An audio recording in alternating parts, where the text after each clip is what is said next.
ദൈവനാമത്തിന് മഹത്വമുണ്ടായിരിക്കട്ടെ. എൻ്റെ പേര് ജോയ്സി മാത്യു. ഞാൻ മൂവാറ്റുപുഴയിൽ നിന്ന് വരുന്നു.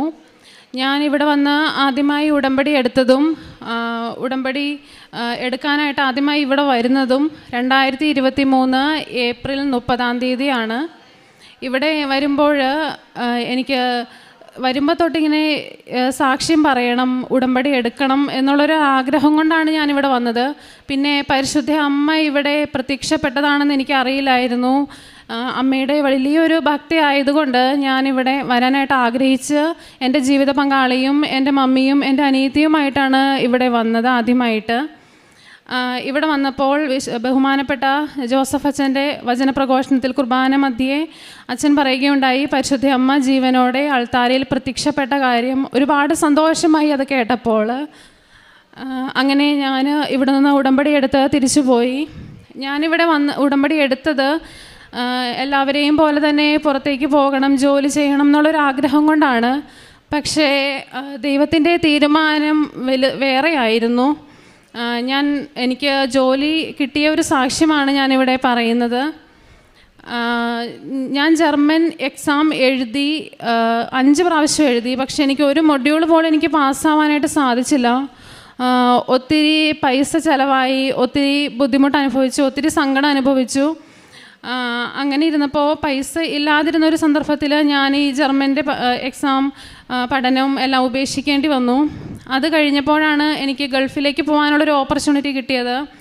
അത് ദൈവഹിതമാണെന്ന് ഞാൻ വിശ്വസിച്ച് മുന്നോട്ട് പോയി. അതിൽ എക്സാം പാസ്സാകുവാനും അതുപോലെ ഏറ്റവും ഡിഫിക്കൽട്ടായിട്ടൊരു കാര്യമായിരുന്നു ഡേറ്റ ഫ്ലോ. അതും എനിക്ക് റെഡിയാവുകയും ചെയ്തു. 5 മാസം കൊണ്ട് പോകാമെന്ന് അവർ പറഞ്ഞിരുന്നു. പക്ഷേ 1 വർഷവും 1 മാസവുമായിട്ടും എനിക്ക് പോകാനായിട്ട് സാധിച്ചില്ല. ഞാൻ ഒത്തിരി വിഷമിച്ചു, മാനസികമായിട്ട് ഒരുപാട് സങ്കടപ്പെട്ടു. ഒത്തിരി ആൾക്കാരുടെ കയ്യിൽ നിന്ന് ഒരുപാട് ചോദ്യങ്ങൾക്ക് ഉത്തരം കൊടുക്കേണ്ടി വന്നു. പക്ഷേ ദൈവം എന്നെ അവിടെ ഉയർത്തി.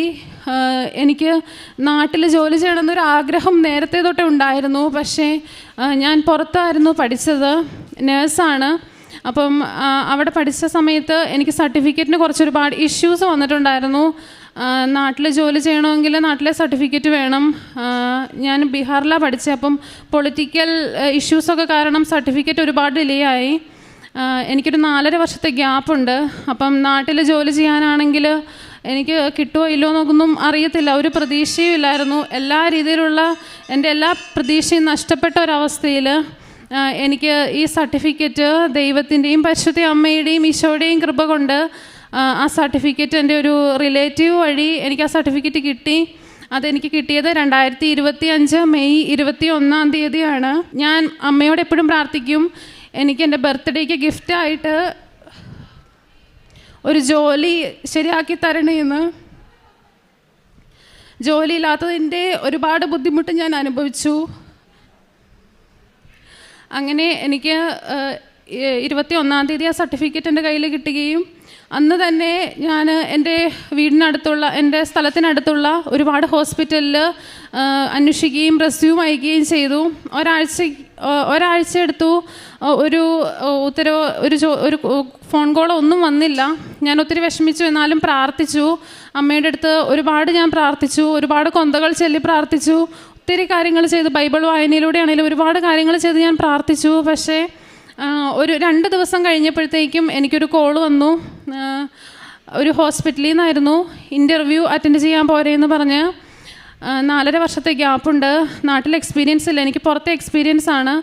അപ്പം അത് വെച്ച് എനിക്കറിയാവുന്ന രീതിയിൽ ഞാൻ പ്രിപ്പയർ ചെയ്ത്, ഒരു പ്രതീക്ഷയില്ലായിരുന്നു. എന്നാലും ഞാൻ പോയി. ഇൻ്റർവ്യൂ അറ്റൻഡ് ചെയ്യാനായിട്ട് ഞാൻ മാതാവിനോട് പ്രാർത്ഥിച്ചായിരുന്നു, അമ്മേ മാതാവേ, എനിക്ക് എന്തെങ്കിലും ഒരു ചെറിയൊരു സാന്നിധ്യമെങ്കിലും തരണമേ എന്ന്.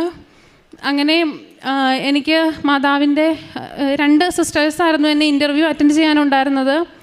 അതിൽ ഒരു സിസ്റ്ററിൻ്റെ ഡ്രസ്സിൻ്റെ കളറ് ചാരനിറമായിരുന്നു. എനിക്ക് ഒത്തിരി സന്തോഷം തോന്നി. കാശുരൂപം മുറുകെ പിടിച്ചുകൊണ്ട് ഇൻ്റർവ്യൂ അറ്റൻഡ് ചെയ്തു. റിട്ടേൺ ആണെങ്കിലും വൈവേ ആണെങ്കിലും എനിക്ക് ഭയങ്കര ബുദ്ധിമുട്ടായിരുന്നു. പക്ഷേ മാതാവിൻ്റെ വലിയ അനുഗ്രഹം കൊണ്ട് എനിക്ക് ആ ഇൻ്റർവ്യൂ പാസ്സാവാനായിട്ട് സാധിച്ചു. ഈ വരുന്ന വ്യാഴാഴ്ച ഞാൻ ജോയിൻ ചെയ്യാൻ പോവുകയാണ്. ഒത്തിരി സന്തോഷത്തോടു കൂടി തന്നെ ഞാനിവിടെ നിൽക്കുന്നത്. പരിശുദ്ധ അമ്മയും ഈശോയും തന്ന വലിയ അനുഗ്രഹത്തിന് ഞാൻ നന്ദി പറയുന്നു. ഞാൻ കാരുണ്യ പ്രവർത്തനങ്ങളും പ്രേക്ഷിത പ്രവർത്തനങ്ങളുമായിട്ട് ചെയ്തുകൊണ്ടിരുന്നത് എറണാകുളത്തുള്ളൊരു ഓൾഡ് ഏജ് ഹോം ഉണ്ട്. അവിടെ ഞാൻ പോകുമായിരുന്നു. അവിടെ പോയി അമ്മച്ചിമാരെയും അപ്പച്ചമാരെയും കാണുകയും അവരെ കുളിപ്പിക്കുകയും അവർക്ക് വേണ്ടുന്ന എല്ലാ കാര്യങ്ങളും എന്നെ കൊണ്ട് പറ്റുന്ന രീതിയിൽ ഞാൻ ചെയ്യുമായിരുന്നു. പിന്നെ പൊതിച്ചോറ് കെട്ടി വിതരണം ചെയ്യുമായിരുന്നു. ഭക്ഷണമില്ലാത്തവർക്ക് ഭക്ഷണം മേടിച്ചു കൊടുക്കുമായിരുന്നു. സാമ്പത്തികമായിട്ടും ഞാൻ സഹായിക്കുമായിരുന്നു. പിന്നെ അടുത്തുള്ള ഓൾഡ് ഏജ് ഹോമിൽ ഡ്രസ്സുകളും കാര്യങ്ങളൊക്കെ മറ്റും മേടിച്ചു കൊടുക്കുമായിരുന്നു. പ്രേക്ഷിത പ്രവർത്തനമായിട്ട് എന്ത് വെയിലോ മഴയോ ഒന്നും നോക്കാതെ തന്നെ ഞാൻ പത്രവിതരണം ചെയ്യുമായിരുന്നു. സോഷ്യൽ മീഡിയയിൽ സ്റ്റാറ്റസ് ഇടുകയും വാട്സപ്പിൽ സ്റ്റാറ്റസ് ഇടുകയും സോഷ്യൽ മീഡിയയിൽ അതൊക്കെ സാക്ഷ്യങ്ങളും അച്ഛൻ്റെ ധ്യാനങ്ങളും എല്ലാം ഷെയർ ചെയ്യുമായിരുന്നു. ഡെയിലി ബ്രെഡും എല്ലാം ഞാൻ ഷെയർ ചെയ്യുമായിരുന്നു. ആത്മീയമായിട്ട് എനിക്ക് എൻ്റെ ജീവിതത്തിൽ പരിശുദ്ധ അമ്മ ഇടപെട്ടത്, എനിക്ക് ഉടമ്പടി നേർച്ച വസ്തുക്കൾ ഉപയോഗിച്ച് ഒരുപാട് ചെറിയ ചെറിയ രോഗസൗഖ്യങ്ങളാണെങ്കിലും ഒരുപാട് അനുഗ്രഹങ്ങളും എനിക്കുണ്ടായിട്ടുണ്ട്. വിശുദ്ധ തൈലം കൊണ്ടാണെങ്കിലും എൻ്റെ ചെവിയിലൊരു ചെറിയൊരു പ്രാണി പോയായിരുന്നു. പക്ഷേ അത് ഭയങ്കര അസ്വസ്ഥതയായിരുന്നു. ഞാൻ തൈലം തൊട്ട് കുരിശ് വരച്ച് ഒരു 20 മിനിറ്റ് കഴിഞ്ഞപ്പോഴത്തേക്കും അതിനകത്തുള്ള ആ പ്രാണി എവിടെ പോയെന്ന് എനിക്കറിയത്തില്ല. അതുപോലെ ഉള്ള അനുഗ്രഹങ്ങൾ എൻ്റെ ജീവിതത്തിലും എൻ്റെ കുടുംബത്തിലുള്ള ഓരോരുത്തരുടെ ജീവിതത്തിലും ഉണ്ടായിട്ടുണ്ട്. എനിക്ക് ദേഷ്യം വരുന്ന ഒരു പ്രകൃതമായിരുന്നു. പക്ഷേ അതൊക്കെ ഇപ്പോൾ കൺട്രോൾ ചെയ്യാനായിട്ട് പറ്റുന്നുണ്ട്. പരിശുദ്ധ അമ്മയും ഈശോയും എനിക്ക് ചെയ്തു തന്നിട്ടുള്ള എല്ലാ അനുഗ്രഹങ്ങൾക്കും ഞാൻ ഒത്തിരി നന്ദി പറയുന്നു. യേശുവേ നന്ദി, യേശുവേ സ്തുതി.